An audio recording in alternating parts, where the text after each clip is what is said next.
Hello, everyone. Welcome back to the Easy English Spark channel. I'm so excited to have you here today. I hope you're all feeling fantastic and ready to dive into something truly valuable: how to enhance your English skills through exciting stories. Today, we're going to focus on building your English listening and speaking confidence by exploring a captivating English story, Stranded, a journey of survival and discovery that will help you speak more fluently than ever before. Let's get started and bring your English journey to life with this incredible story.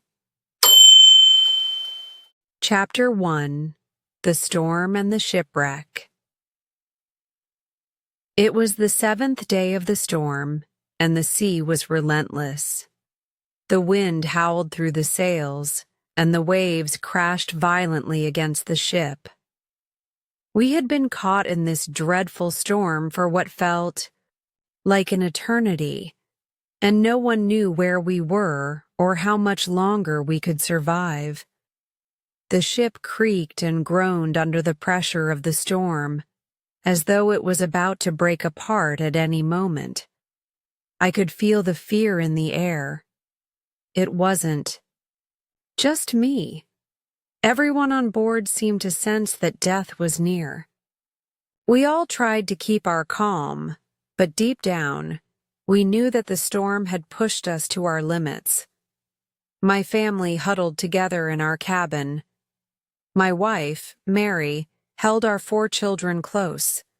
Max, our oldest, clung to her side, trying to comfort his younger siblings, Tom, Sophie, and Emma, who were clearly frightened. I could see the worry in their eyes, and my heart ached for them.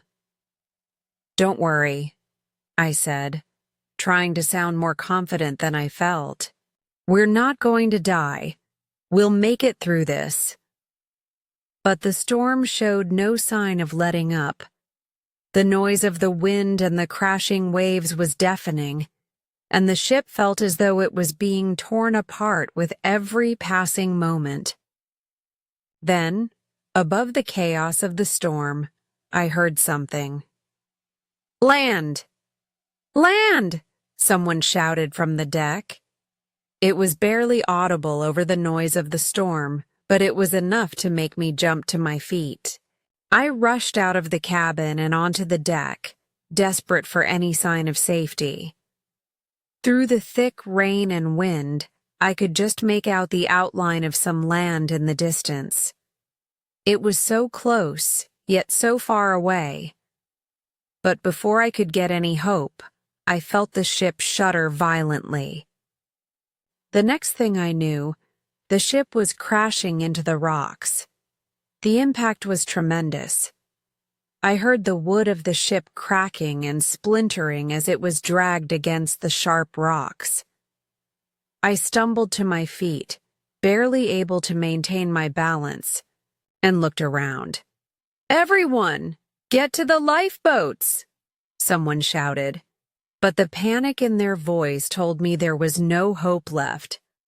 I ran back to my family, who were clinging to each other in the cabin. I could see the fear on their faces, but I didn't have time to comfort them. We needed to get off the ship and fast. "Get ready to leave," I said, trying to stay calm. "We have to get to the boats. Don't worry, we'll be okay." But when I looked outside again, I saw that there were no sailors left. All of them had abandoned the ship, and the lifeboats were already gone. We were completely alone. The ship was sinking, and there was no way to escape. "We're trapped," I thought to myself, but I couldn't say it out loud. I had to keep my family's spirits up. I returned to the cabin, where Mary was already preparing our things. "We'll make it," I assured her. "The ship is still holding, and the sea will calm soon. We just need to be patient." Mary nodded, but I could see the concern in her eyes. She didn't believe me, not entirely. Neither did I. But there was nothing more we could do. We had to wait and hope for the best. The storm raged on throughout the night. We could hear the ship groaning and creaking, but it held firm against the rocks. The front part of the ship, where we were staying, was still above water. That was something, at least. I told myself that, as long as the ship held, we had a chance. But I couldn't sleep.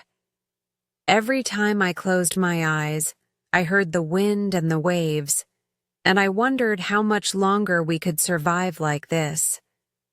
The children were quiet, but I could tell they were scared. They needed reassurance, but all I had was uncertainty. By morning, the storm had died down, and the sky had cleared.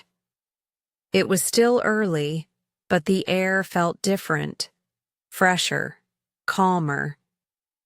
It seemed the worst was over, but we weren't out of danger yet. "Look," I said to Mary, pointing toward the shore. "We're close to land now. We just need to get there." The children started to cheer, relieved that the storm was finally over. But I couldn't share their optimism. We had survived the storm, yes, but there was still the challenge of surviving on an unknown island with no help in sight. "We'll have to gather supplies," I said, my mind racing with plans. "Food, water, tools, everything we'll need to survive. Let's get to work." Max, Tom, and Sophie started gathering whatever they could find on the ship. They brought back boxes of supplies, guns, tools, and other things that could be useful. Emma brought some chickens, and I was surprised to see how calm she was. "I found some goats, too," she said, holding out a few bags. "Good work," I said, impressed by her resourcefulness. We spent the rest of the day scouring the wrecked ship for anything we could use. We found enough to start, but I knew we couldn't rely on these supplies forever. We had to find a way to survive on the island, and fast. As the sun set, I looked at my family, huddled together in our makeshift shelter. We were safe for now, but the real challenge was just beginning. "We'll make it," I said again, but this time, it didn't sound as convincing. We had no choice but to try.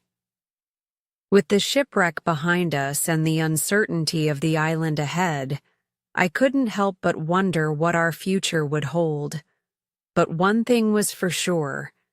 We were in this together, and we would do whatever it took to survive. And with that thought, we settled down for the night, uncertain of what the morning would bring, but hopeful that somehow we would make it through. Chapter 2. A New Beginning. The morning light was different today, gentler, softer. The sun was beginning to rise over the horizon, casting long golden rays across the land. The storm had passed, but the air still felt fresh, as if the world had been cleansed by the wild winds of the night before. I stepped out from under the shelter and looked around. There we were, on an unfamiliar shore, stranded with no way to know what lay ahead. I glanced back at my family. My wife, Mary, was up early, as always, and was already busy making breakfast over the fire. Max, Tom, Sophie, and Emma were all helping in their own way. They were exhausted, of course, but there was a quiet determination in their eyes. They knew that we had to survive, that our lives depended on what we did next. The ship was wrecked, and the sea had claimed its share. All we had were the supplies we could salvage and the land before us. It seemed so vast and untouched, but it also held the promise of a new beginning. We were no longer passengers on a doomed ship. We were survivors. We had to get to work immediately. It wasn't just the basics of food and water that we had to think about. We needed shelter, security, and some semblance of order. My first task was clear: find a way to make the most of what we had. We couldn't waste time. I gathered the children together, and we began making a plan. We need to be smart about this, I told them. Food and water come first, but we also need a place to stay, a place where we can keep safe. We need shelter, and we need it now. Max, being the oldest, had a mature head on his shoulders. He immediately set to work, gathering wood and looking for any materials that might be useful. Tom and Sophie started exploring the area, looking for water sources, while Emma tended to the animals we had saved from the ship. "We'll need to work together," I said, my voice steady, though my mind was racing with all the things that needed to be done. "First, we'll gather all the materials we need for shelter. Then we'll set up a camp, and we'll make sure that we're prepared for whatever comes next." I turned to Mary, who was busy with the fire. "How's the food coming along?" I asked her. "I'm making some of the dried fish and coconut for breakfast." "It's not much, but it's all we've got for now," she replied. Her hands moved. Quickly, though, I could see the weariness in her face. The stress of the past few days had taken its toll on her, but she wasn't letting it show. She was focused on the task at hand, and I admired her strength. "Good," I said, offering her a brief smile. "We'll make it work. We always do." The children came back soon after. Max and Tom had found a small stream a little further inland where we could get fresh water. Sophie had picked up a few coconuts, and Emma had started to gather some fruit from nearby trees. "Looks like we've got enough for today," Max said, holding up the coconuts. "We can work on finding more later, but at least we're set for now." I nodded. "All right, let's get started. First, we'll find a good place to set up our shelter. We can't stay here by the shipwreck, it's too exposed. We need to find somewhere more secure." We walked for about an hour, the terrain changing as we ventured further into the island. The beach faded behind us, and the land rose gently into rolling hills and dense trees. The forest was thick with greenery, and we could hear the sounds of birds and animals all around us. It felt peaceful, but I knew that we couldn't afford to be complacent. There were dangers in this wild place, and we had to be ready for them. After some time, we found a suitable spot, an area sheltered by large trees that provided both shade and cover. The ground was firm but soft enough to build on, and it was close enough to the stream for easy access to water. "This will do," I said, surveying the area. "Now let's start working on our shelter." Max and I began clearing the area, cutting back the undergrowth, while Tom, Sophie, and Emma collected branches, leaves, and any other materials they could find. We worked through the morning, building a small but sturdy framework for our shelter. It wasn't much, just a simple structure to keep us dry and safe from the elements, but it was a start. As the hours passed, we began to feel a sense of accomplishment, even though we had so much more to do. Mary worked beside us, preparing a meal from what we had. It wasn't the feast we had hoped for, but it was enough to keep us going. We ate, together, sitting on the ground and sharing what little we had. The children were tired but happy to have something to eat, and I felt a surge of pride. We were starting over, and though it wasn't easy, we were doing it together. As the sun began to set, we finished our shelter. It wasn't perfect, but it would keep us safe for the night. The air was cooler now, and the sounds of the forest had changed. The crickets began to chirp, and the sky was painted with the colors of the setting sun.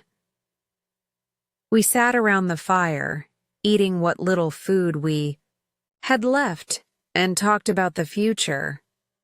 "We'll need to work fast," I said. "There's more to do. We need food, water, and shelter. But we also need to figure out how to protect ourselves from any dangers that might be out there." Max spoke up, his voice steady. "What if there are wild animals? How do we protect ourselves from them?" "We'll need to be careful," I said. "We don't know what's out there yet, but we'll find a way. We have our guns and tools, and we can use them to defend ourselves if we need to. But we also need to be smart. We can't waste our resources." The conversation turned to the future. We talked about where we would go next, what we would do when the food and supplies from the ship ran out. We didn't know how long we would be here, but we knew one thing for sure. This was our new home now, and we had to make it work. "We'll get through this," I said, looking at each of my children. "It won't be easy, but we'll get through it together." The night settled in around us, and we went to bed in our small shelter. The air was cool and fresh, and I could hear the sounds of the island all around us. It felt different, wild, untamed, yet peaceful in its own way. It was the beginning of a new chapter in our lives, one that would test us in ways we couldn't yet imagine. But I knew we would face it together, and that, for now, was enough. As I lay there listening to the sounds of the island, I couldn't help but feel a sense of hope. We were alive, and that was the most important thing.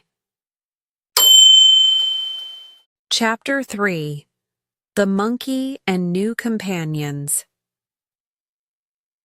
The next morning, we woke up to the sounds of birds chirping and the soft rustle of leaves in the wind. It was a new day, and the island seemed a little less intimidating now that we had some shelter and supplies. But we knew that we couldn't afford to rest for too long. There was still so much to do, and the future depended on the actions we took today. "Let's see what else we can find today," I said, rising from the shelter and stretching my stiff muscles. The sun was climbing higher in the sky, and it promised to be a warm day. I looked around at my family, who were slowly waking up, and smiled. We were all in this together. It would take time, but we were getting used to our new life on the island. Max, now fully awake, was already organizing his things. He had always been the most practical of the children, and I could see him thinking ahead. "What should we do first?" he asked. "We need food and more materials for the shelter," I replied. "But we should also try to explore the area. We need to know what resources are available to us on the island, what we can eat, what we can use, and what might be dangerous." "I'll go with you," Max said eagerly. We can go check the woods nearby and see what else we can gather. We might even find something useful. All right, take Tom and Sophie with you, I instructed. Emma, you and I will check the stream again to make sure we have enough fresh water. Max nodded, and soon the children were off, their voices fading into the distance as they moved into the forest. I stood for a moment, watching them go, feeling a sense of pride in how well they were adapting to their new surroundings. My wife, Mary, was already tending to the fire, preparing breakfast for the day. "Do you think we'll be able to find anything new?" she asked, glancing up from her work. "We'll have to," I said, trying to sound confident. "We have, to make sure we're prepared for whatever comes next.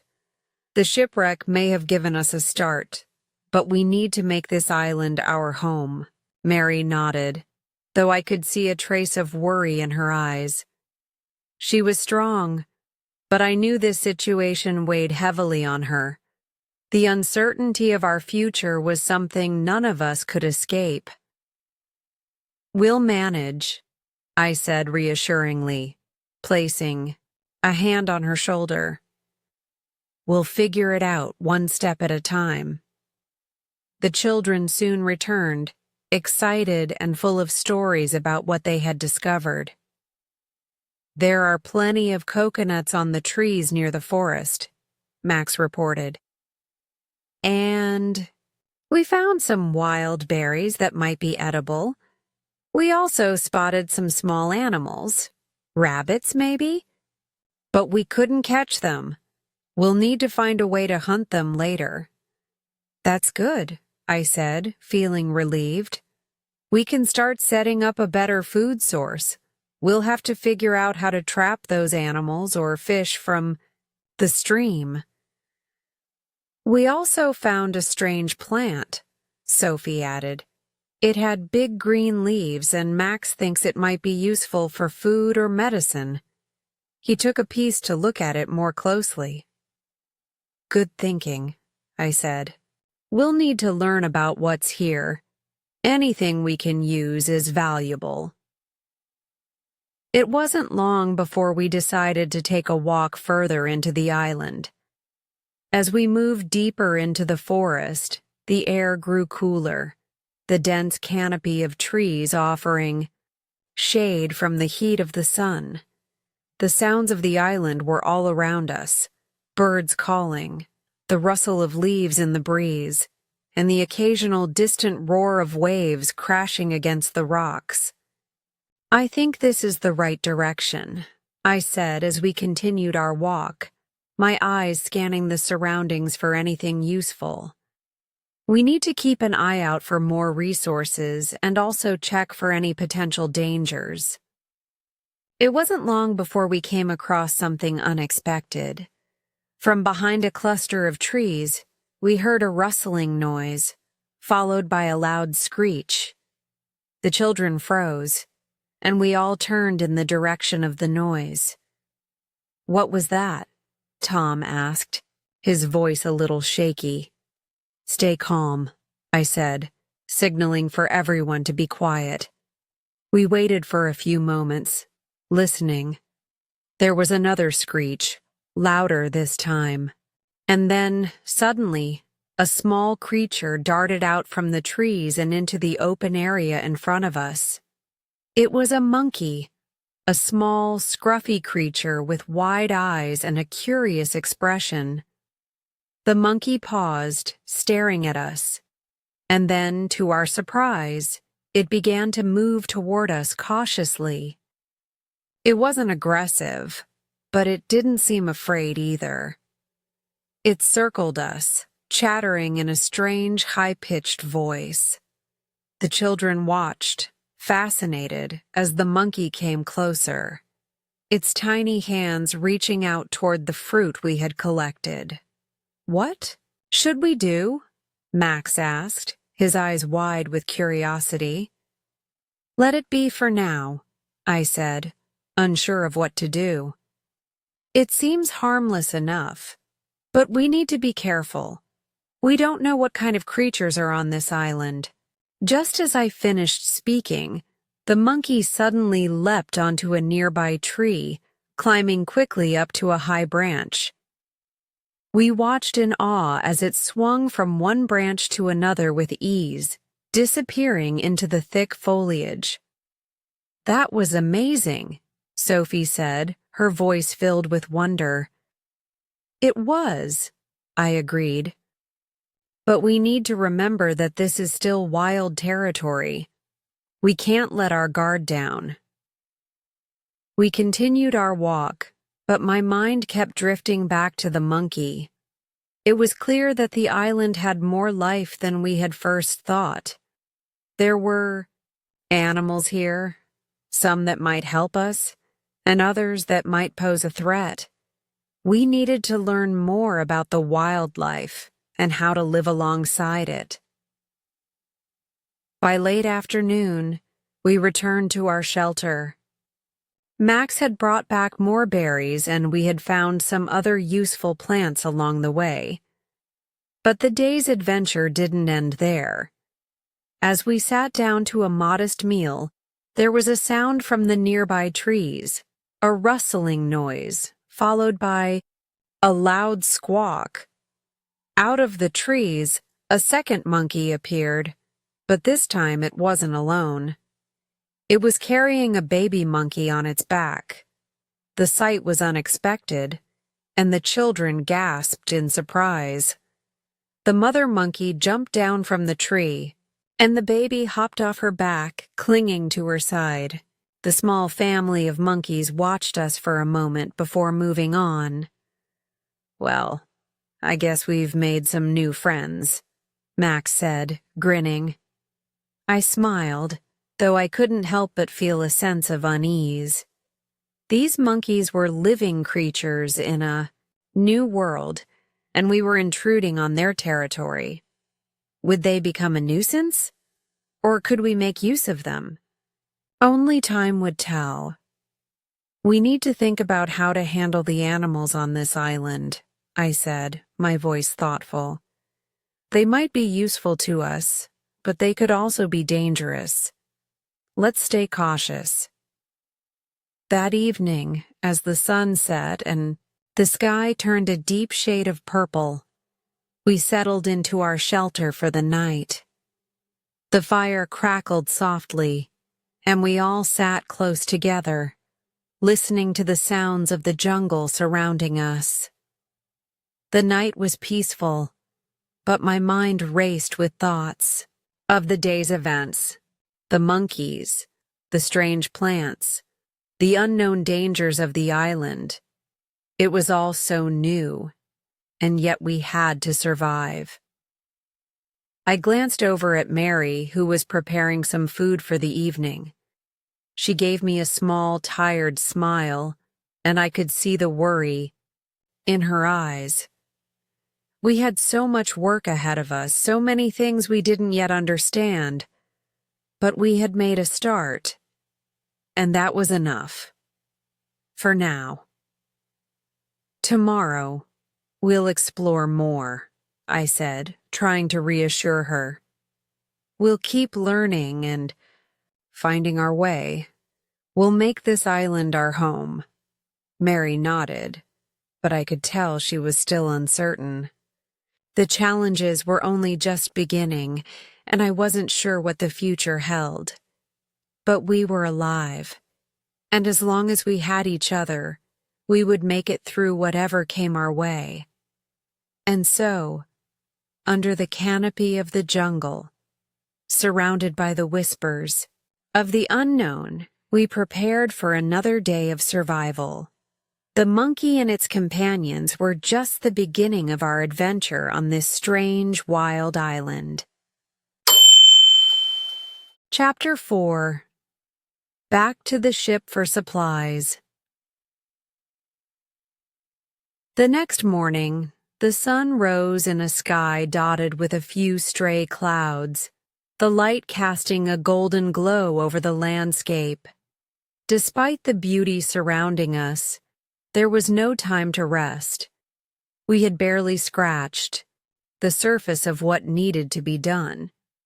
The shipwreck had given us some initial supplies, but we knew there was much more we could salvage if we could make another trip back to the ship. It was risky, of course, but we had no choice. We needed more tools, more food, more everything. "All right, everyone," I said, as I gathered the children and Mary around. "We need to go back to the ship for supplies. We've used most of what we could salvage so far, but there's more that could help us. We need to act quickly." Max, always eager for action, spoke first.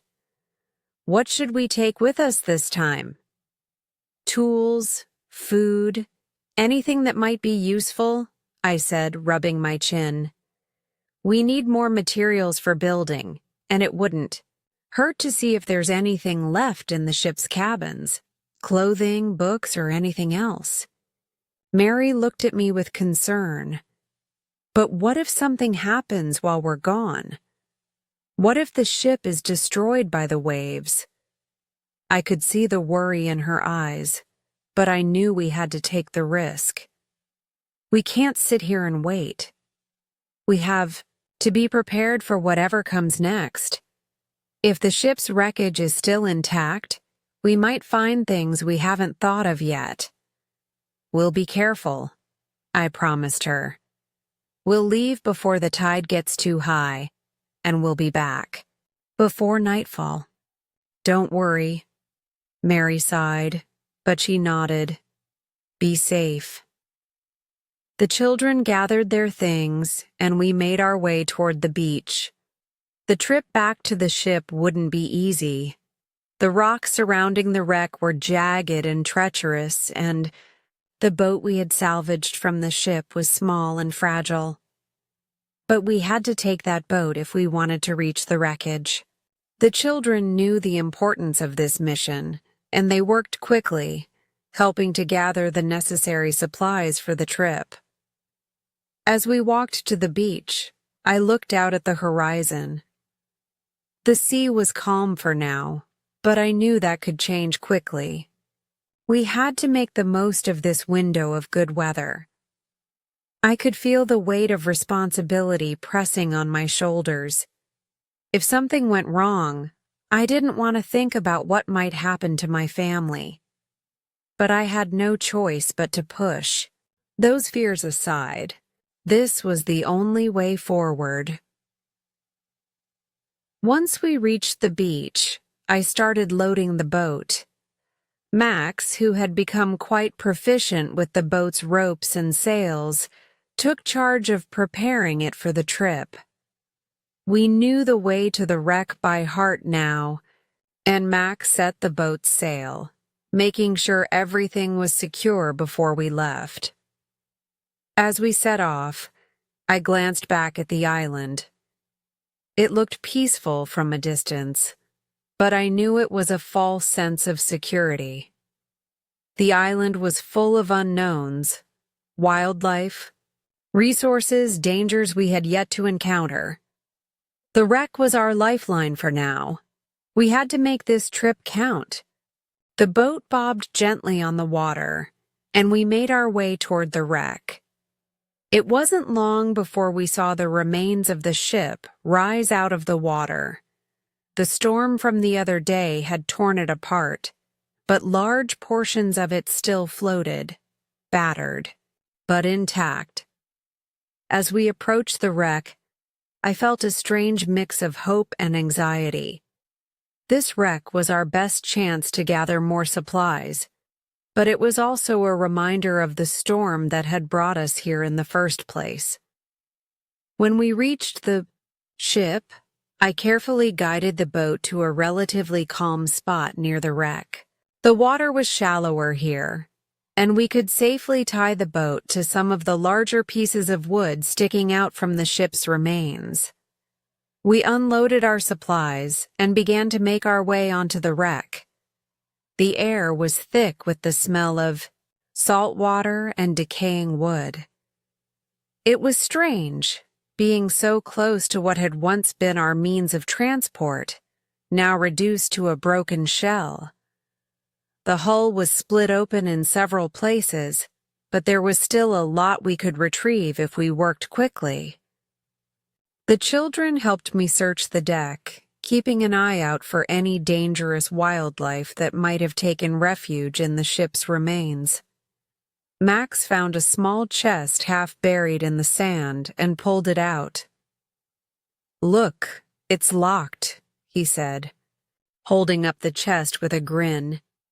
I didn't know what might be inside, but I was hopeful it would hold something valuable.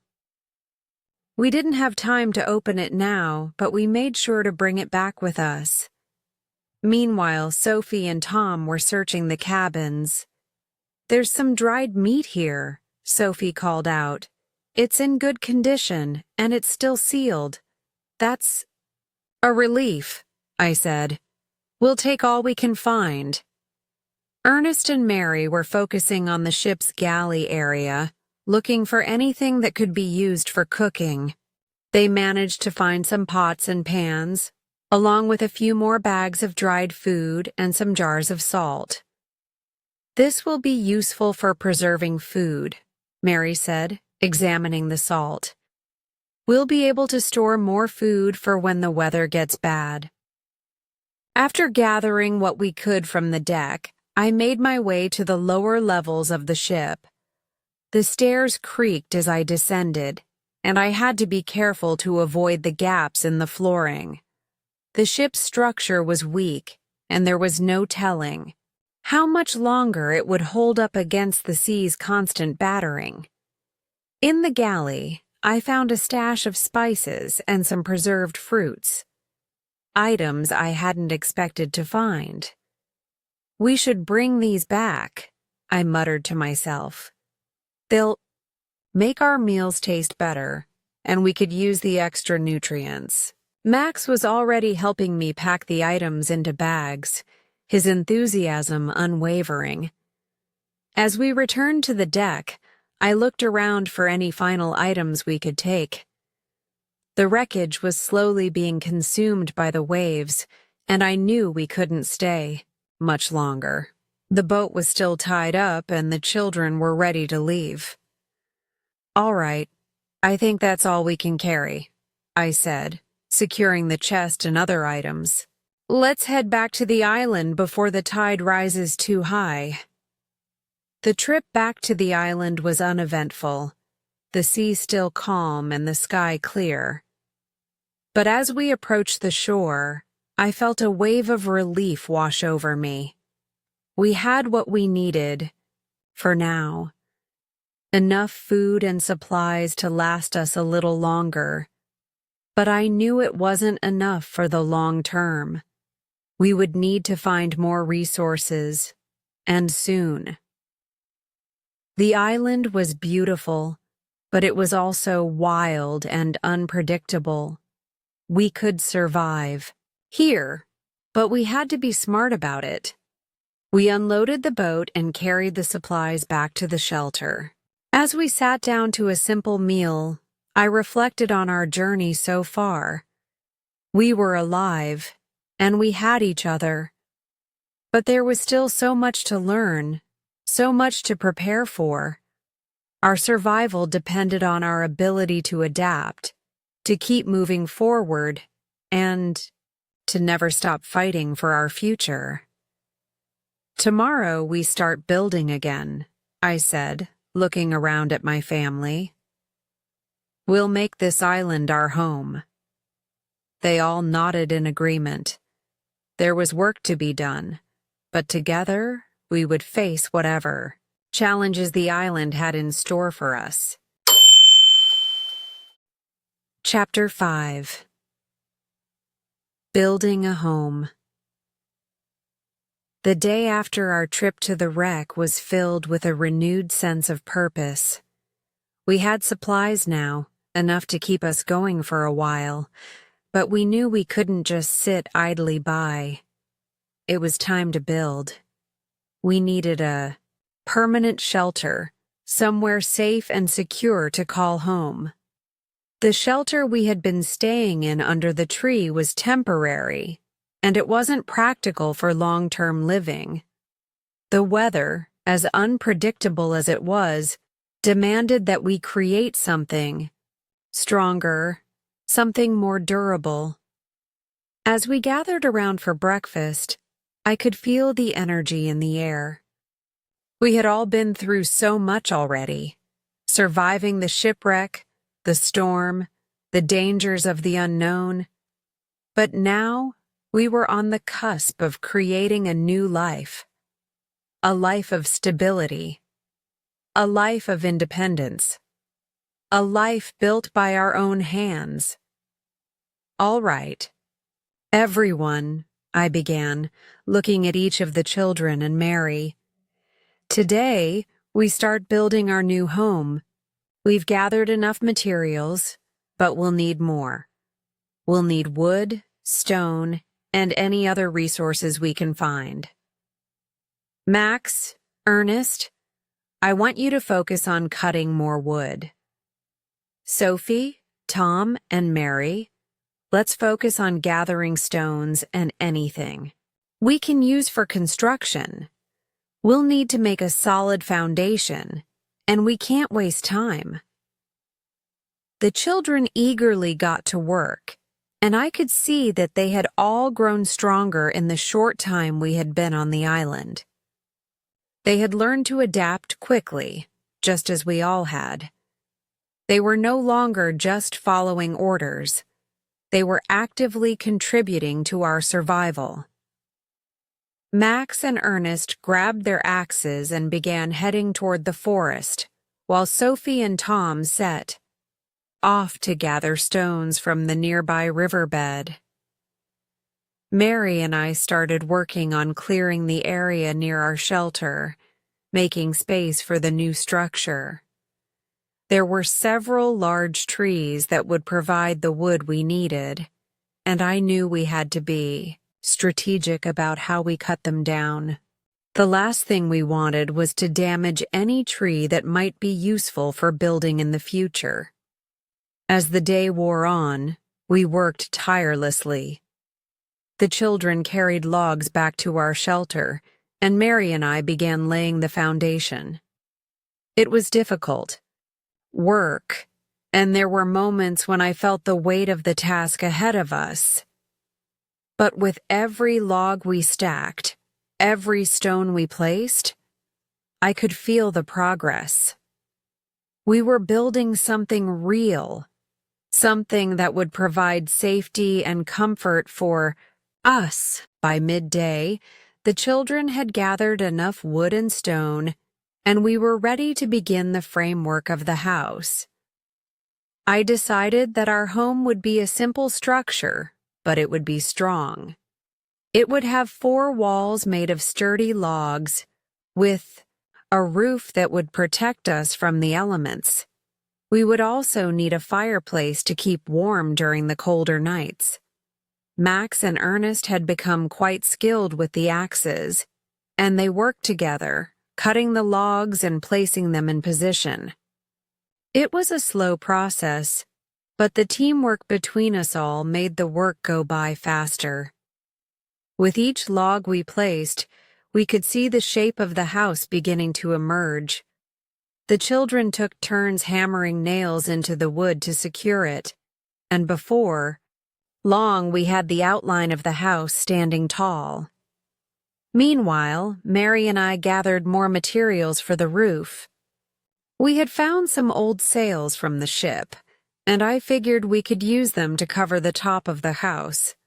The sails were strong and waterproof, which would keep us dry during the rainy season. The children helped us drag the heavy sails up the tree and over the framework, and soon the roof was in place. As the day began to wind down, we took a step back to admire our work. The house was not finished, but it was far enough along that we could see it taking shape. It was sturdy, practical, and exactly what we needed.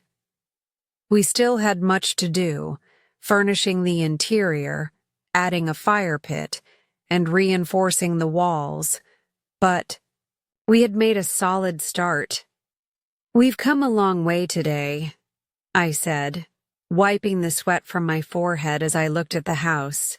"Tomorrow, we'll finish the roof and start working on the inside. But for now, let's take a rest. We've earned it." The children eagerly sat down on the ground, exhausted but happy. The feeling of accomplishment was evident on their faces. We had worked together, and now we could see the fruits of our labor. We had a place to call home, a place that would protect us from the wilds of the island. It wasn't much, but it was ours. And that was all that mattered. As we sat around a fire that evening, roasting some fish and sweet potatoes, I felt a deep sense of gratitude. This island, with all its challenges, was now a part of our lives. We had to adapt, to learn, and to build, but I was confident that we would continue to survive here. We were a family, and no matter how difficult things got, we would face it together. After the meal, the children went to bed, settling into their makeshift beds beneath the shelter. Mary and I stayed up for a while longer, talking quietly about the future. We didn't know what challenges the island would throw our way next, but we knew we could handle them. Together, we would keep building. We would make this island our home, and we would thrive. The stars above twinkled brightly in the sky, and I knew that despite everything we had been through, we were on the right path. The island had given us a chance to start anew, and I, for one, was determined not to waste it. Chapter 6. The Bamboo Ladder. The days on the island were becoming more routine, yet no less challenging.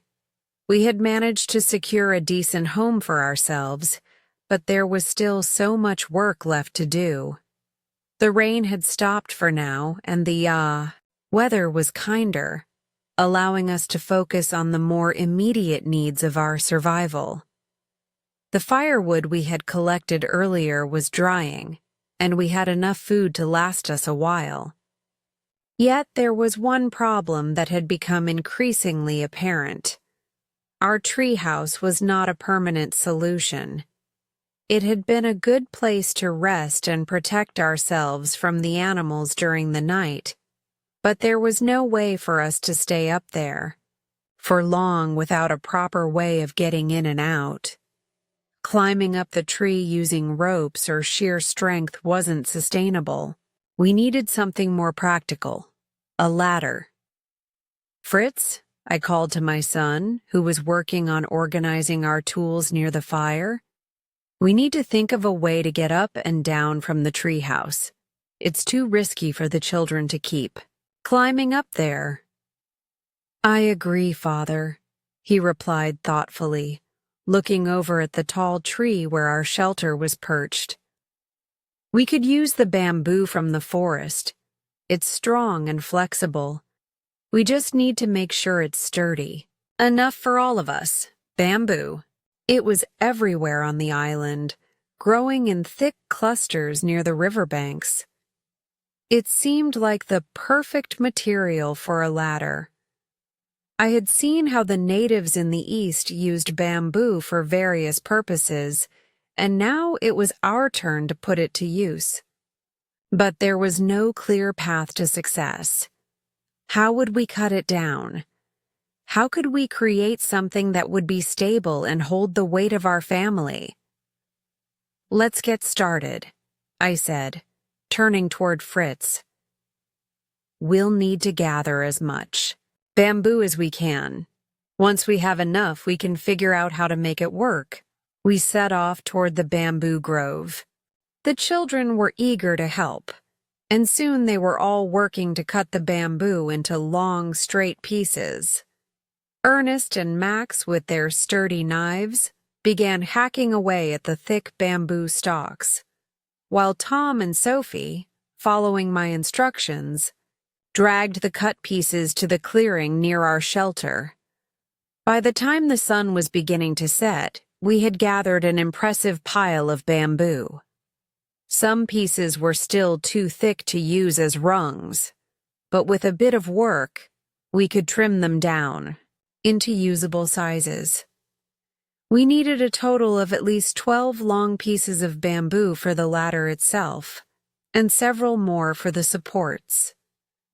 This ladder needed to be both practical and safe, so there was no room for mistakes. The next morning, as the first light of day broke through the trees, we gathered around our pile of bamboo. I took out my tools, starting with a sharp knife to strip the bamboo stalks of their outer layers.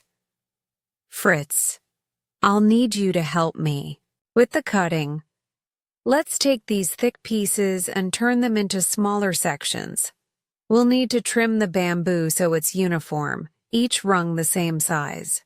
Fritz nodded and began working alongside me, and soon we had a pile of bamboo rungs, each one about 1.5 feet long.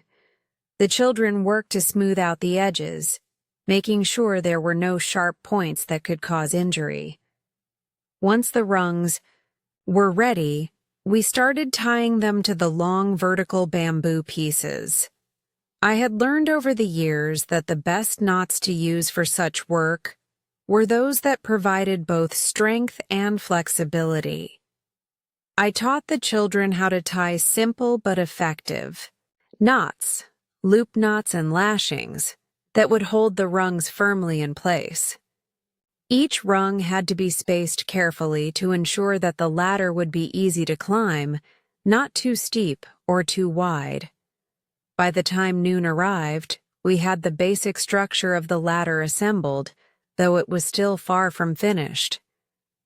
Now came the tricky part. We needed to make sure the ladder was strong enough to support the weight of our family members, and that it was firmly secured to the tree.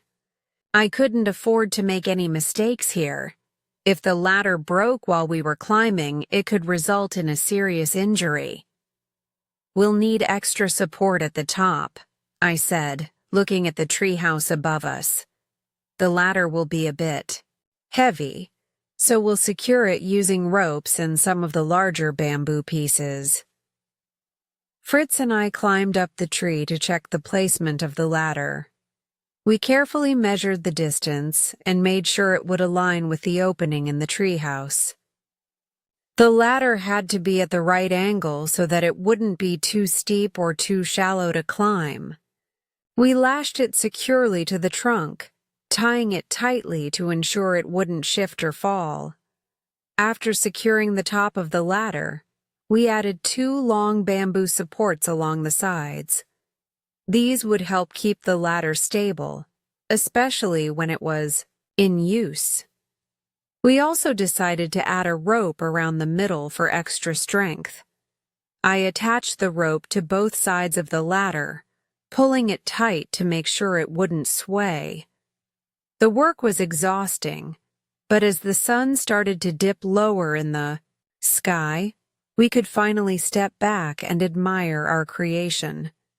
The ladder was complete. It was sturdy and reliable, a true work of teamwork and ingenuity. The children cheered, thrilled that they could now safely climb up and down from our treehouse without risk. As I stepped onto the first rung, testing its strength, I felt a surge of relief. This was one of the many challenges we had faced on the island, and it felt good to know we had overcome it. The ladder wasn't just a tool, it was a symbol of our ability to adapt and survive in this harsh, unfamiliar environment. That evening, as we gathered around the fire to share a meal, I looked at my family with a sense of pride. We had made it through another hurdle. Tomorrow we would focus on other tasks, gathering food, expanding our shelter, exploring the island. But for tonight, we could rest easy knowing we had a safe, reliable way to reach our home in the trees. "We've come a long way," I said, looking at my family as we sat together by the fire. "There's still so much to do, but we're getting there, one step at a time." And with that, we went to bed in our treehouse, secure in the knowledge that we had built something that would help us survive and thrive in this strange and beautiful new world. Chapter 7: First Harvest and Animal Challenges. The days that followed were filled with a sense of anticipation. We had settled into our new life on the island, and though there were still so many obstacles to overcome, we had a growing sense of hope. The shelter we had built in the trees had become a true home, offering us protection and warmth. The animals we had saved from the wreck were thriving, and slowly but surely, our efforts were beginning to bear fruit. As we woke up to the soft rays of the morning sun, I felt a sense of accomplishment.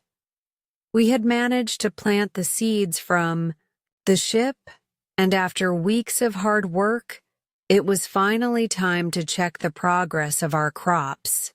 The garden, though modest, was beginning to show the first signs of life. The sweet potatoes, which we had carefully planted, were pushing their green vines through the soil. The coconut trees we had found along the shore were growing steadily, and soon they would provide us with much-needed sustenance. "Father, look!" Fritz exclaimed, pointing at the garden with excitement. "The crops are growing.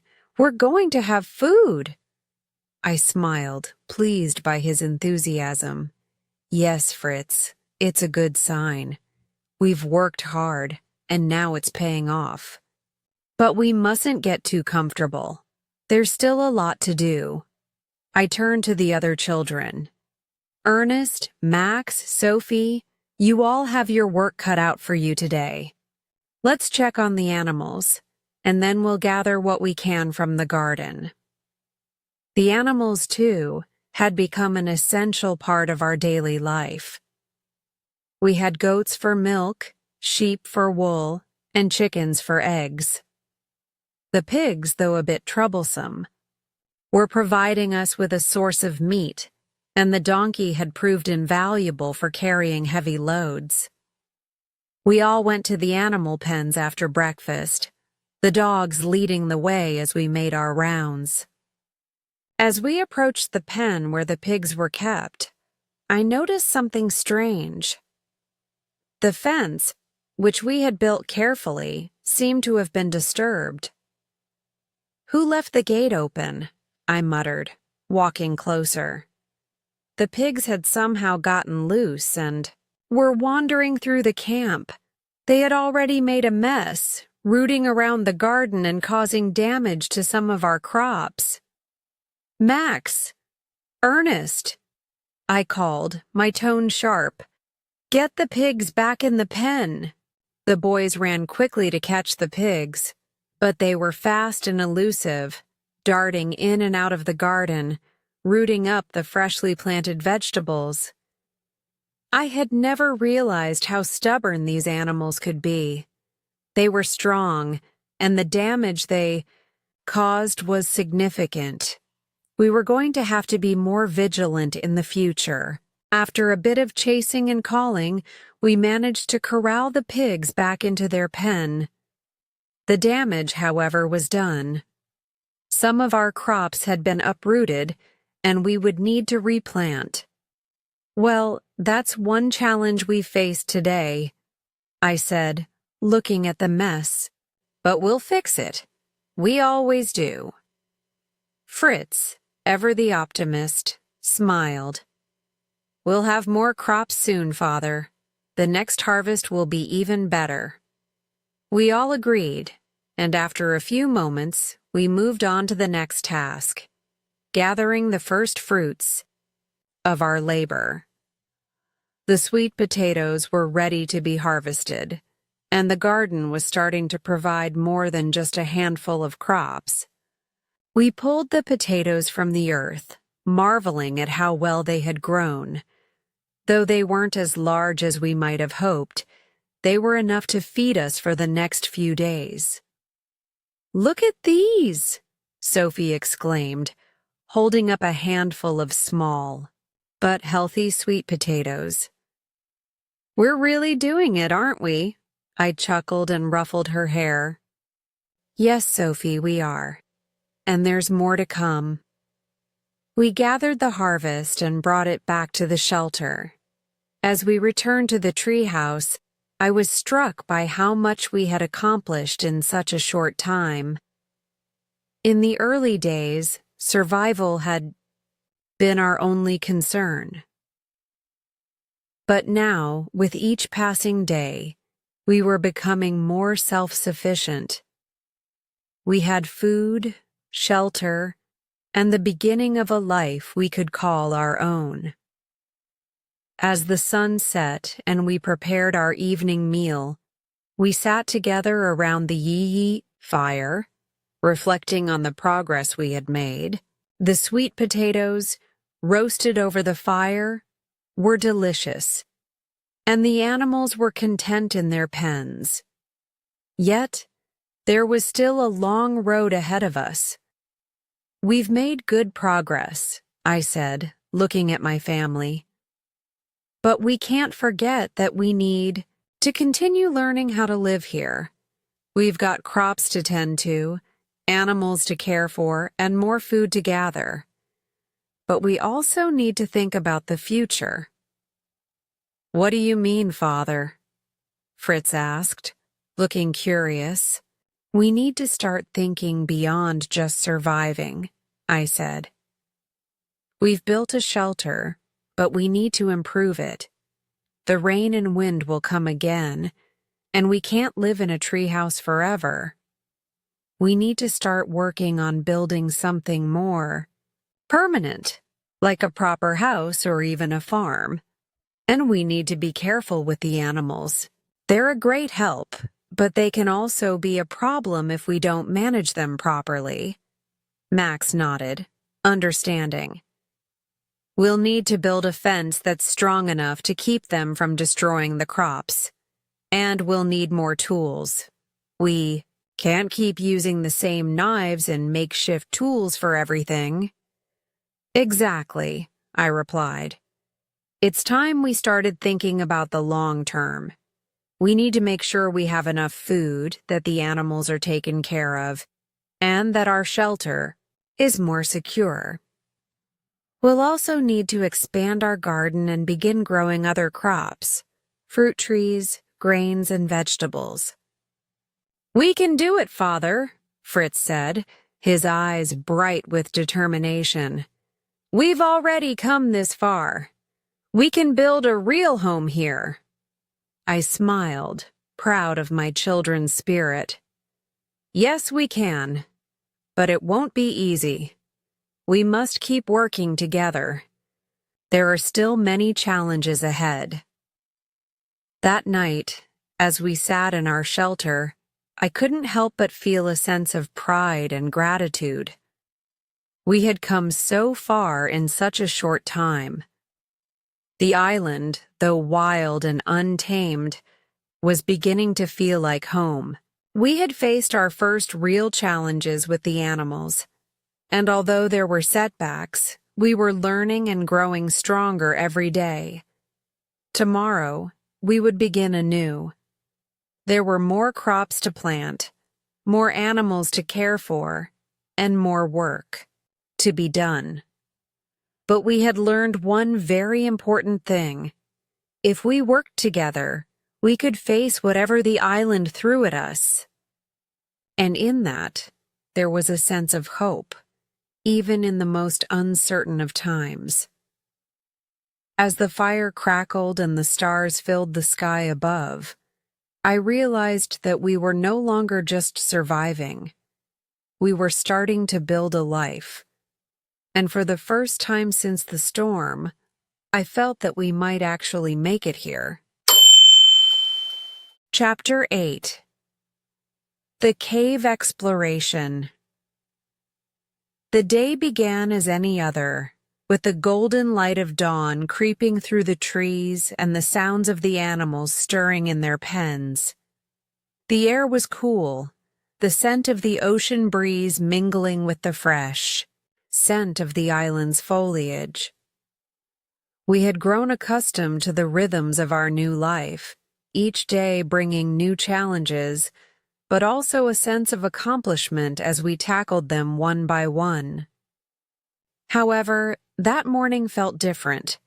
A certain restlessness filled the air, an unspoken urge to venture further into the island's unknown corners.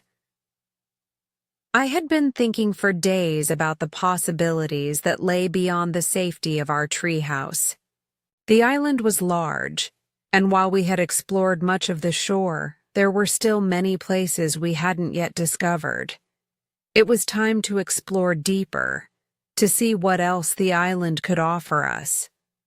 "Fritz, Ernest, let's go," I called to my two older sons as I made my way to the base of the treehouse. "We're going on an adventure today." Fritz, always eager for an adventure, was already up and ready, his hunting knife strapped to his waist. Ernest, more reserved but no less curious, soon joined us. Max and Sophie, too young for the expedition, stayed behind with their mother, who had enough on her hands with the younger children and the animals.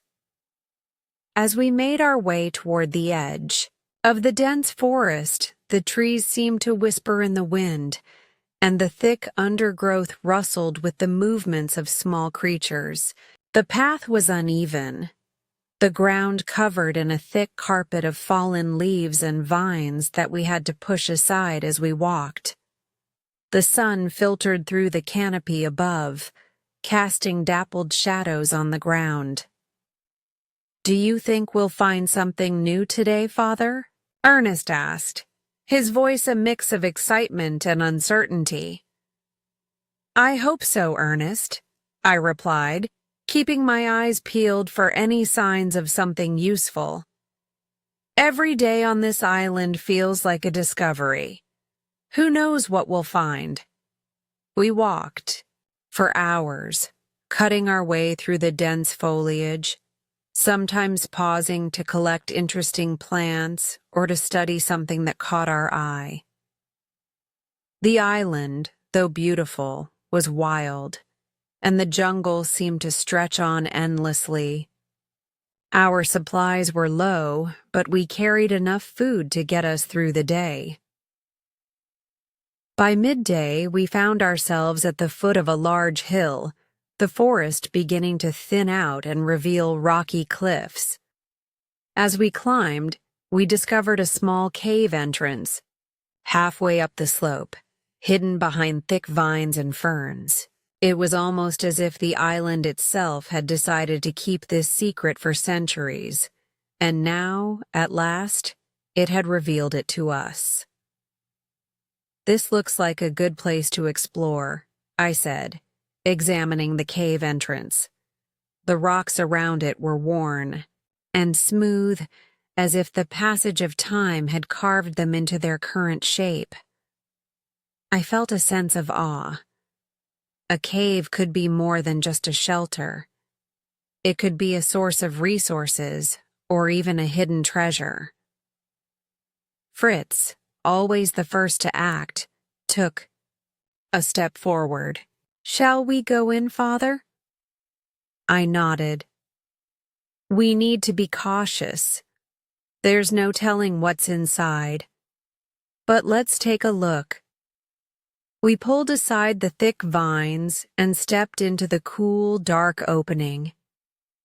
The air was damp, and the scent of earth, and salt water mixed in the air.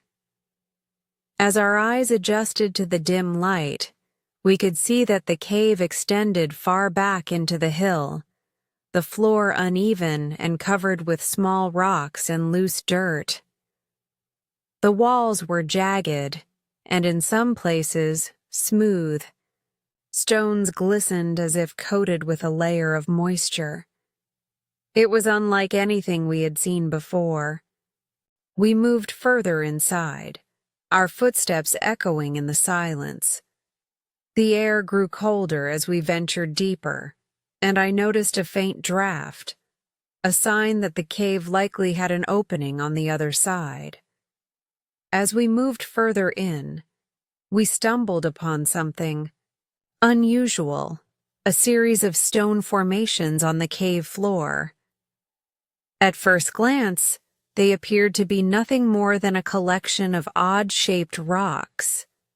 But as we examined them more closely, we realized they were actually large salt deposits forming into natural blocks. "This must be salt," I said, crouching down to get a closer look. "It's an incredible find. We could use this for preserving food." Fritz and Ernest knelt beside me, inspecting the deposits. "This could help us keep our food from spoiling, Father," Fritz said, his face lighting up with excitement. "It's exactly what we need." "Indeed," I agreed, my mind already racing with possibilities. Salt was essential for preserving meat, and with it, we could ensure we had enough food for the coming months, especially during the long, cold winter when food would be scarce.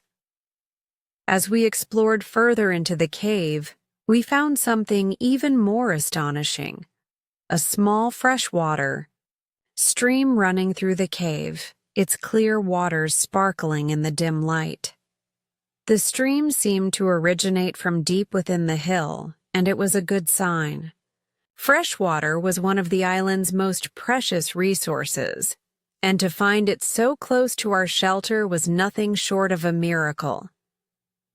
"This cave is more useful than we could have imagined," I said, kneeling to cup my hands and drink from the stream. The water was cold and refreshing, the purest I had ever tasted. We could set up a camp here if we need to, or even use it for storage. Fritz, ever the optimist, looked around eagerly. "Perhaps this is the perfect place for a base. Father, we could build a proper shelter here, out of the elements, with food and water so close." "That's a good thought, Fritz," I replied, but I couldn't help but feel a bit cautious. "But we still don't know the full extent of the cave. Let's explore it a bit more, and then we'll make a decision." We ventured further, our lanterns flickering as we moved deeper into the cave. After a short distance, we came to a wider chamber. The space was vast and felt like it could easily house a small community. The ceiling rose high above us, supported by thick stalactites that hung down like ancient guardians. It was a surreal, almost otherworldly sight. As we stood there, taking in the grandeur of the cave, I realized how much it could offer us. It could be a place to store our goods, a shelter from the storms, and even a future home if necessary. But as much as I appreciated the cave's potential, I knew we couldn't stay here forever. We still needed to build a more permanent home, one that was close to our garden and our animals. "We've discovered something incredible today," I said, turning to Fritz and Ernest. "This cave could be a valuable resource for us, but we need to keep moving forward with our plans. We have a lot of work to do to make this island our home." They nodded in agreement, and as we made our way back to the entrance, I felt a deep sense of gratitude.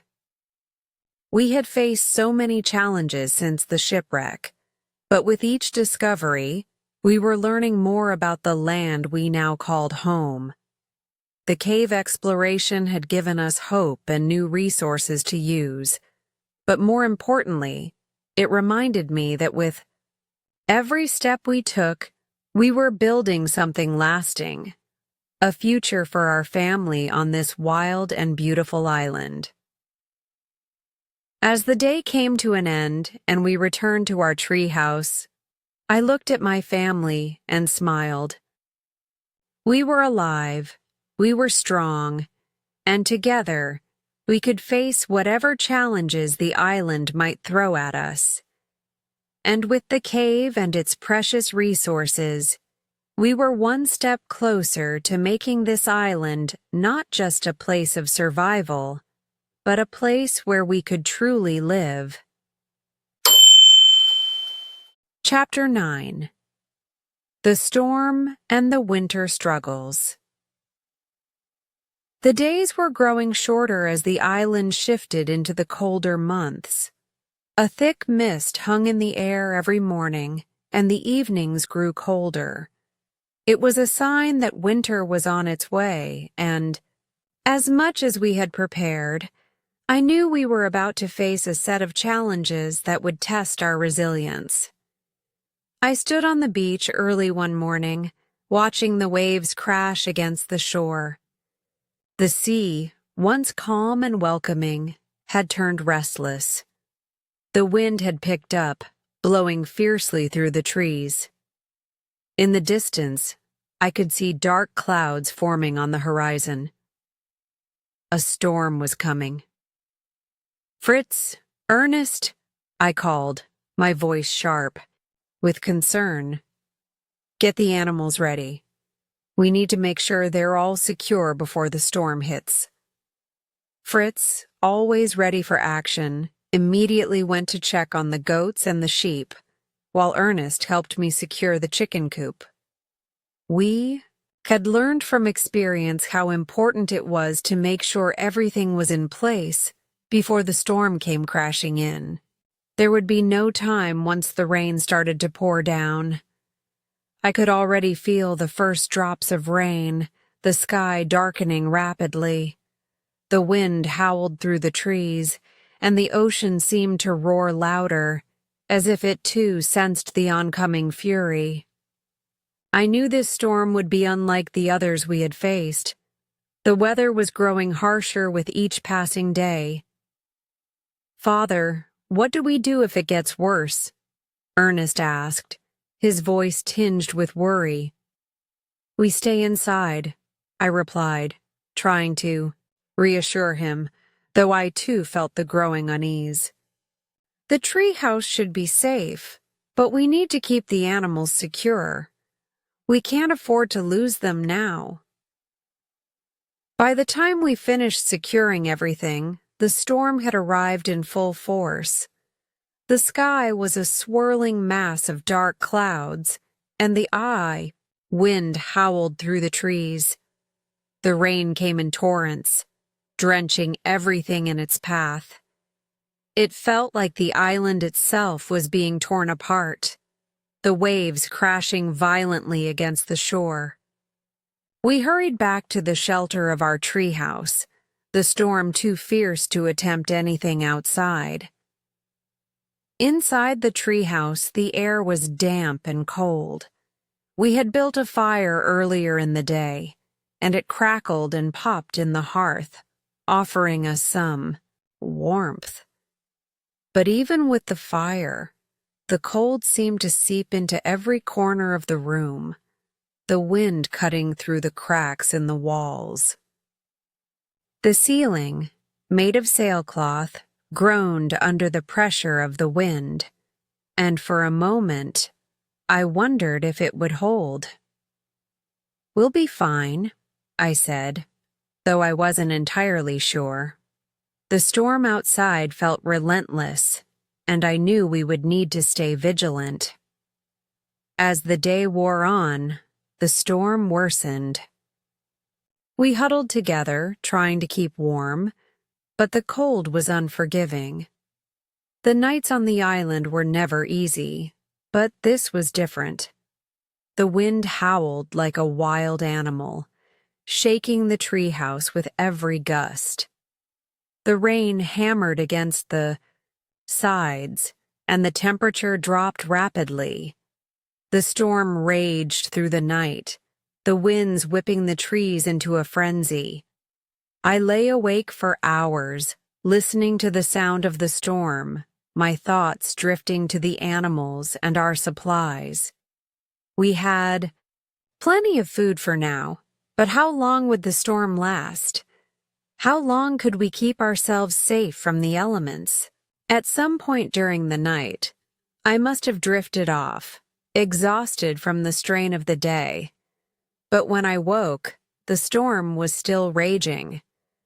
The sea had risen, and I could see the waves crashing further up the shore, nearly swallowing the beach. The wind howled louder than ever, and the rain continued to pour down relentlessly.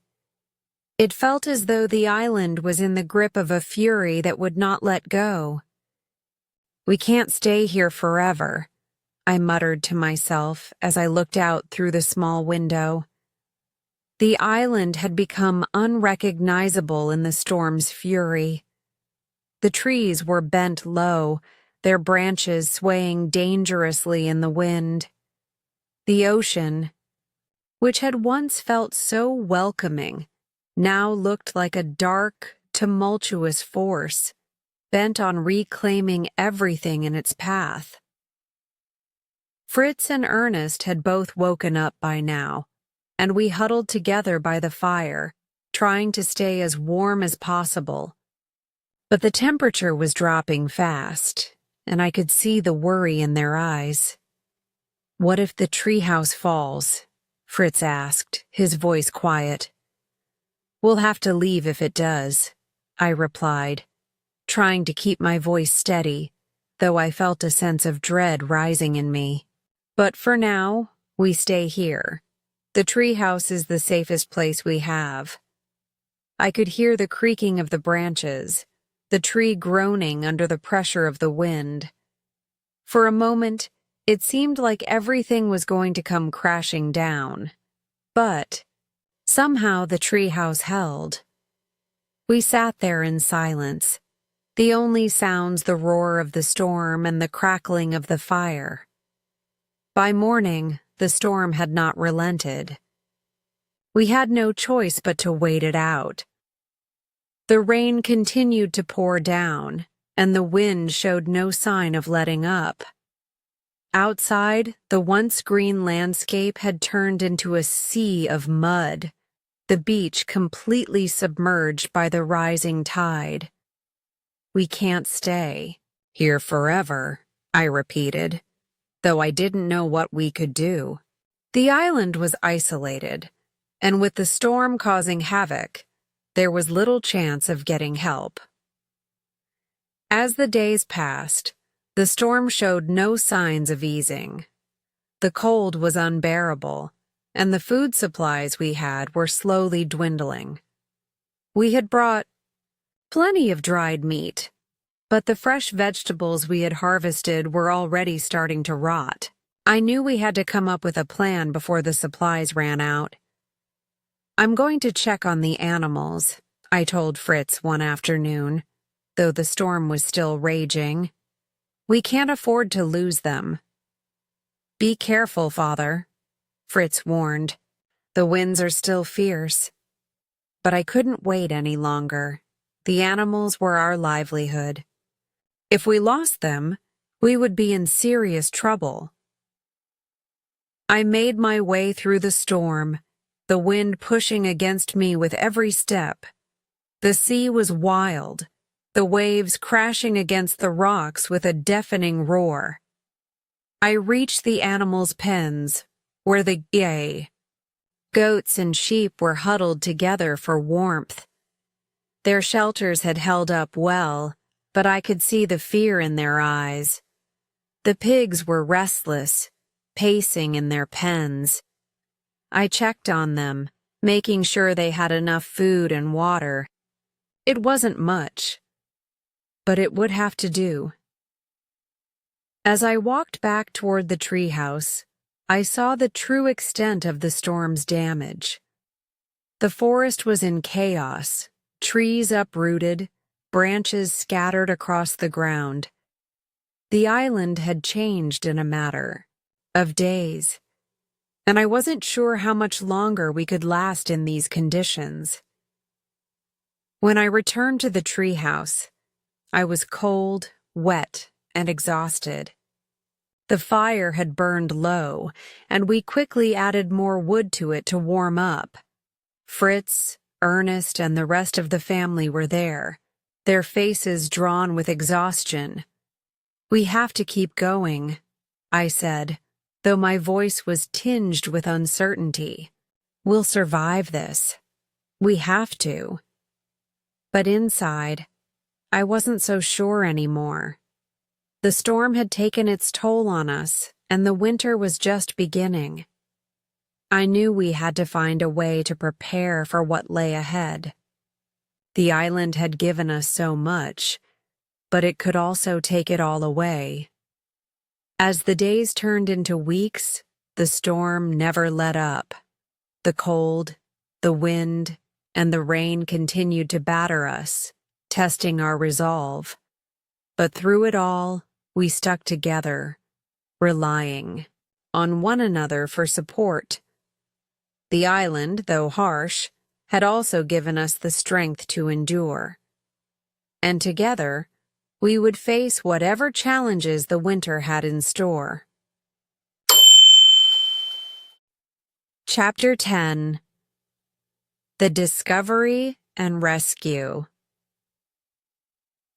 The storm that had battered the island for so long had finally begun to calm. The skies had cleared, and the sun peeked through the clouds, casting a warm light over the battered landscape. The waves that once crashed violently against the shore had softened, and the wind had lost its bite. For the first time in weeks, we could finally breathe a little easier. But while the storm may have subsided, the challenges we faced were far from over. The island, with its hidden dangers, had tested our resolve, and now it seemed like we were about to face an even greater test. It was early in the morning when Fritz came running into the treehouse, his face pale, his eyes wide with excitement. "Father! Father, come quick! I think I found something. Something important." I looked up from the fire where I had been tending to the breakfast preparations. My heart skipped a beat at his tone, and without wasting a second, I stood up. "What is it, Fritz? What's happened?" "I don't know, but you have to come and see," he insisted, his voice almost breathless with urgency. We rushed down the ladder, and I followed Fritz as he led me to the western edge of the island, near the rocky shore where we had once found the wreckage of the ship. The landscape had changed dramatically due to the storm. The once familiar beach was now littered with debris, and the trees were bent and broken from the force of the wind. As we moved closer to the water's edge, Fritz pointed toward a patch of beach where something caught the sunlight. "There, look. Do you see it?" Fritz asked. My eyes followed his finger, scanning the shoreline. It was then that I saw it. A small boat, battered but still intact, washed up on the sand. The boat was unlike anything we had seen before on the island. It was clearly a ship's boat, made of sturdy wood, though worn down by the sea. It was almost half submerged in the sand, but there was no mistaking it. It had come from somewhere. Walked closer to the boat, my mind racing with questions. "Where did this come from?" I muttered under my breath, crouching down to examine it. Could there be survivors nearby? Fritz stood behind me, his eyes wide with excitement and concern. Do you think it's from another ship? Could it be people who were lost just like we were? The idea seemed almost too much to hope for. After all, we had been stranded alone on this island for so long. The thought of there being someone else, someone we could talk to, someone who might be able to help us, filled me with a mix of relief and anxiety. Could it really be true? Or was this just another puzzle left behind by the relentless sea? I circled the boat, inspecting it closely. It was clearly a well-made vessel, though the salt water had taken its toll. The wood was cracked in places, and some of the planks had been worn down by the relentless ocean currents. But there were no signs of life, no people, no animals. Just the boat, abandoned and stranded on the beach. We need to search the area, I said, my voice steady but urgent. There could be survivors nearby. If someone was here, they might still be alive. Fritz nodded eagerly, and we set off along the beach, scanning the sand and rocks for any sign of life. We walked for what felt like hours, combing the shoreline for any trace of the boat's passengers. But there was nothing. No signs of life. No footprints, no abandoned belongings. Just the silent, empty beach. As the sun began to sink lower in the sky, I felt my hopes start to fade. Maybe we were wrong, I said, trying to keep the disappointment from creeping into my voice. There's no sign of anyone. Perhaps it was just the tide that brought the boat in. Just as I was about to turn back, something caught my eye. A flash of movement among the trees at the far edge of the beach. My heart skipped a beat. Could it be? Could there really be someone there? Fritz, I called out urgently. Do you see? That! Over there! By the trees! Fritz squinted in the direction I was pointing. Yes, I see it, Father. Someone's there. We hurried toward the trees, hearts pounding in our chests. As we got closer, we could make out the shape of a person, a figure stumbling toward us, clearly exhausted and struggling to keep their balance. My mind raced as I wondered who this person could be. Had they been stranded here as well? Were they a survivor of a shipwreck, just like us? As we approached, the figure collapsed to their knees, their strength clearly spent. I rushed forward, dropping to my knees beside them. It was a woman, pale and gaunt, her clothes torn and weathered from the elements. She looked up at us with a dazed expression, as though she couldn't quite believe we were real. Please, she whispered weakly, help me. I could hardly believe my ears. This was it. This was the moment we had been waiting for, an answer to the loneliness and isolation we had endured on this island. This woman, whoever she was proof that there was life beyond our small family, that we were not the only ones left in this strange, unforgiving place. We've got you, I said, my voice shaking with relief. You're safe now. We're here to help. The woman managed a faint smile, her eyes filled with gratitude and exhaustion. Thank you, she whispered. I thought I would die here alone. I helped her to her feet, supporting her as she leaned heavily against me.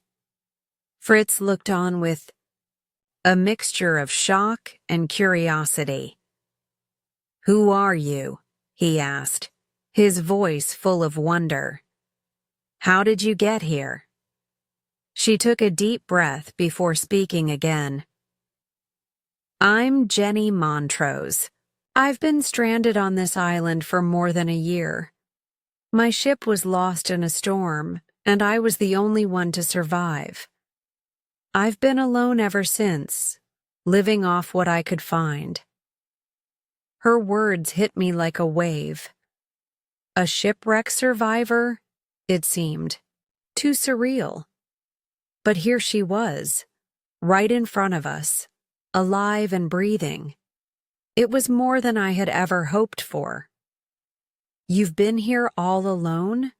I asked, still trying to comprehend her story. "How have you survived?" She nodded slowly, her voice shaky but steady. "I've managed. I've lived on shellfish, coconuts, and whatever I could fish. I made a small shelter, but it's not much. I've had no contact with anyone, until now." I could see the weight of her words in her eyes. She had been through a tremendous ordeal. Stranded on an island, alone, with no hope of rescue, until now. "We'll take you back to our camp," I said firmly. "You'll be safe with us. You don't have to be alone anymore." We helped her back to our treehouse, where my wife and children waited. When we arrived, the look of astonishment on their faces was mirrored by the relief in my own heart. Finally, we weren't alone. We had found someone who had lived through what we had, someone who knew what it meant to survive against all odds. Jenny was welcomed into our family, though she was still weak from her long isolation. My wife, ever the kind-hearted one, immediately took her in, offering her food and warmth. The boys were full of questions, eager to hear about her journey. But Jenny was tired. She had traveled far, both physically and emotionally, and needed rest. That night, as we all sat around the fire, I felt a profound sense of gratitude. The island had given us many hardships, but it had also given us this chance encounter with another soul, another survivor. I knew that life on the island would never be the same. With Jenny's arrival, we were no longer just a family, struggling to survive. We were a group of people united by a shared experience, and together we would face whatever challenges lay ahead. The storm had taken so much from us, but in the end, it had brought us something far greater than we could have imagined: hope, companionship, and the possibility of a future beyond the island. Chapter 11. The Return to Civilization. After so many years of living on the island, battling the relentless storms, and building a life from the ground up, we had finally reached a turning point. For years, the island had been our prison, our refuge, and our home. But the thought of returning to civilization, of leaving the island behind, had always lingered in my mind, and now that possibility was becoming more real than ever. It started with a distant sight, a ship on the horizon.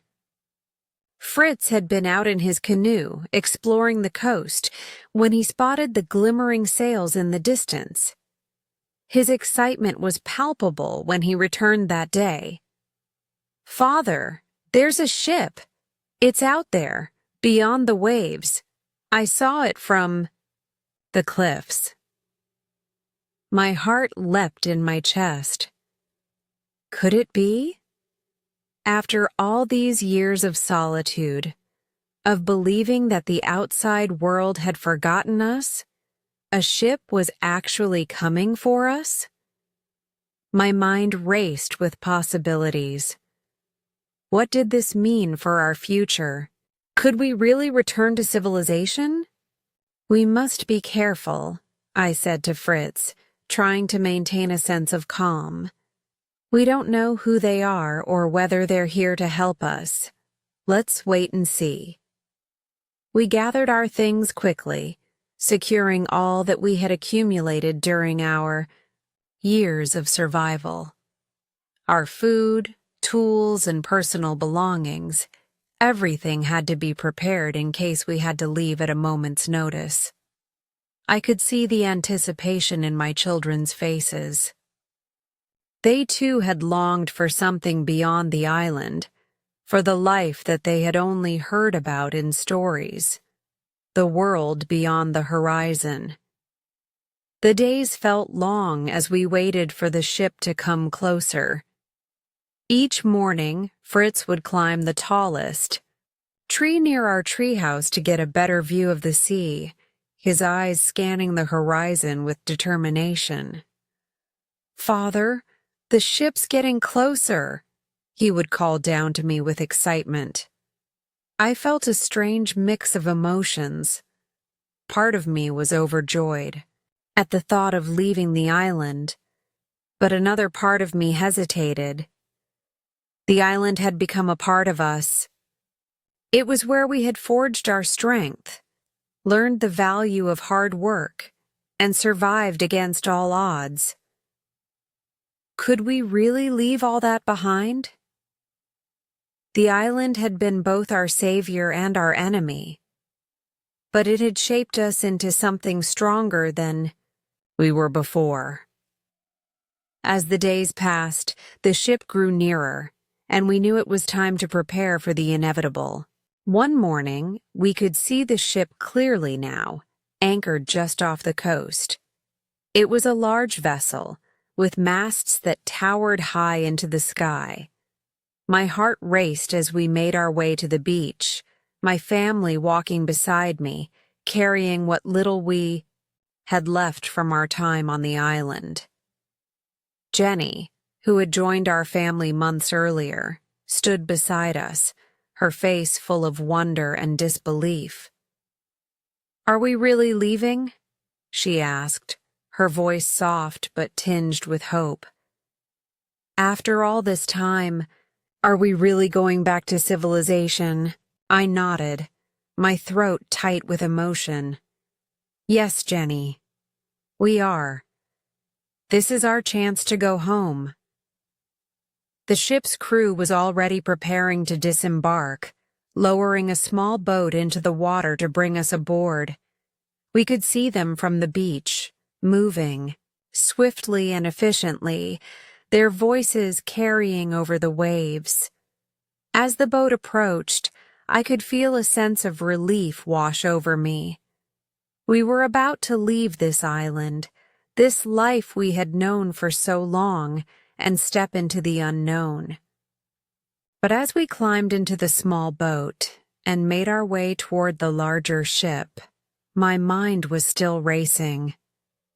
What would life be like once we returned to the world we had left behind so long ago? How would we fit in? Would the people in the world we once knew accept us after all this time? Would we even remember how to live in a society that was so different from the life we had built on the island? When we finally reached the ship, I couldn't help but feel a mix of awe and disbelief. The deck was bustling with activity, the crew moving quickly as they prepared to sail. The captain, a tall man with a commanding presence, came forward to greet us. "Welcome aboard," he said, his voice deep and warm. "I'm Captain Harris. I'm glad we found you." The relief in his voice was evident. He seemed just as amazed to find us as we were to be found. We were an oddity to him, a family that had survived alone on an island for years. His crew had been searching for us for a long time, ever since. We had disappeared after the shipwreck. To them, we were a mystery, a legend that had lived on in whispers and rumors. But now, we were real, standing before them, alive and well. "We've been living on the island for over 5 years," I said, my voice steady, though my heart was still racing. "We were the survivors of the shipwreck that occurred years ago. I didn't think anyone would ever come for us." Captain Harris nodded, his expression somber. "We've been searching for you ever since we heard about the wreck. It's good to see you alive. It's a miracle." I couldn't help but feel a sense of wonder at the idea that we were indeed a miracle.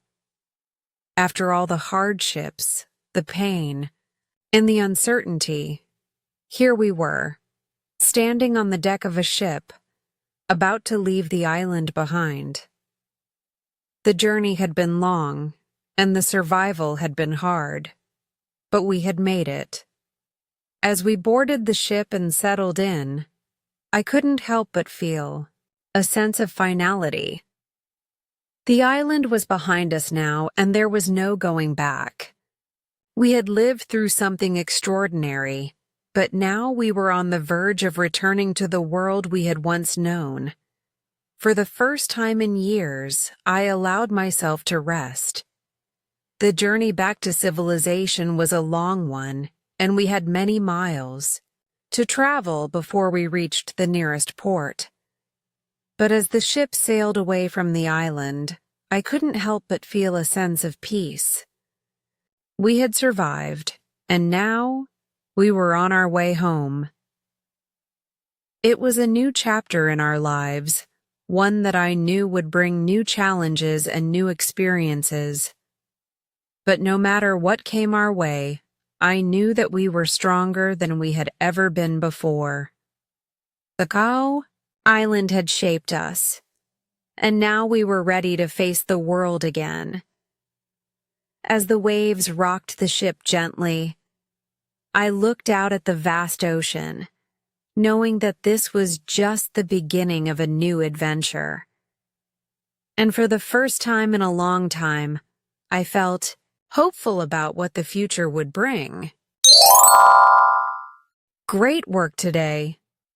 Every moment you spend practicing brings you closer to mastering your English listening and speaking skills. Remember, progress comes with patience and consistency. If this story inspired you or helped you in your learning journey, don't forget to like, share, and subscribe to Easy English Spark channel for more lessons and stories. Keep listening, keep speaking, and keep believing in your growth. I'll see you in the next video. Take care and keep shining.